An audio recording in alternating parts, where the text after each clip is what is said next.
Envision this. You're deep in the sea. The further you go, the more courage you show, but the more dangerous it becomes.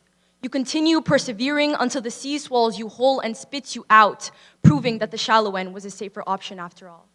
Similarly, every single day, millions of voices remain in the dark because of the cost that speaking up follows. They tell you to speak up, they ask you for honesty and courage, yet time and time again, those who do are left carrying the deepest scars. Why is it that doing what is right so often leads to ruin? Greetings, esteemed audience. Today, I will speak on why in a society that claims to value truth, speaking it causes further pain than remaining silent.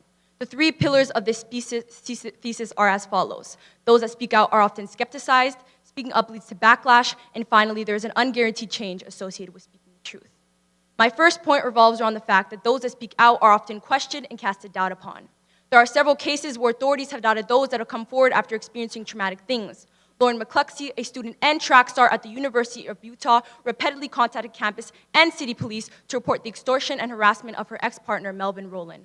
Despite her proactive, consistent reports, the police disregarded her claims, didn't take her concerns seriously, and took no action whatsoever. Because they doubted the urgency and severity of the situation, she was murdered by Melvin shortly after. The system had failed her, and that failure cost her life. Had the police listened and intervened, she would still be alive with us today. She died carrying the knowledge she'd done everything she could. She went to the police, to the authorities, begged to be heard, yet she was still doubted and left without protection. She had to die with the unbearable thought that she spoke up, but was brushed aside, which must have cut deeper than the bullets that took her life. Speaking up not only threatens authorities, but triggers fear of consequences for those in power, making them defensive and reflect rejection and hatred onto the one who spoke out. An example of such is Anita Hill, a law professor who testified about sexual harassment. She was publicly humiliated, criticized, not believed, and faced lifelong backlash while the accused faced less consequences than her. Instead of bringing attention to the allegations, they scrutinized her motives and behavior. They treated her as an obstacle rather than a witness or victim because they prioritized institutional goals over accountability. In an American poll in 2022, results show that 84% of participants fear speaking freely due to potential criticism and retaliation. Statistics show only 11% felt completely free to express views in various daily interactions. Society has created an environment where people feel like they're constantly walking on eggshells, specifically when it comes to speaking up. Through history, we've seen how many people have faced backlash for doing so, which automatically makes others more afraid, bringing them to bottle up their voices to silence themselves out of fear. Lastly, there's often an unguaranteed change associated with speaking up. Speaking up doesn't always lead to justice. In fact, in most cases, justice is not served.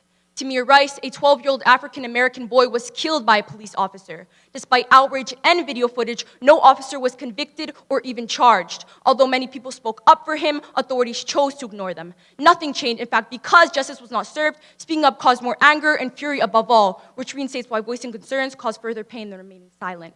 In terms of sexual assault, it is estimated that 98% of perpetrators are never fully held accountable through the criminal justice system. In a study of 1,000 survivors, 51% reported to the police, yet a significant portion did not receive justice due to cases being dropped or resulting in no conviction. Although speaking up is the right thing, that portion from the 51% wouldn't be experiencing the same anguish that follows when justice is not served. Yes, they would have had to handle the situation alone, but now they must deal with the fact that they spoke up, yet their attackers are receiving no consequences whatsoever, which in my opinion is a torment far greater than the words left unspoken. In essence, you are left with deeper wounds when you choose to speak up, because when you do, you are often regarded with suspicion, you receive severe hate and criticism, and you have to deal with the anguish that follows when justice is not served. As humans, if we continue to allow these consequences to follow the truth, to raise the tide when people show boldness and vulnerability, the society will not progress and silence will become the norm, not because it's the right thing, but because it's a safer option. Thank you.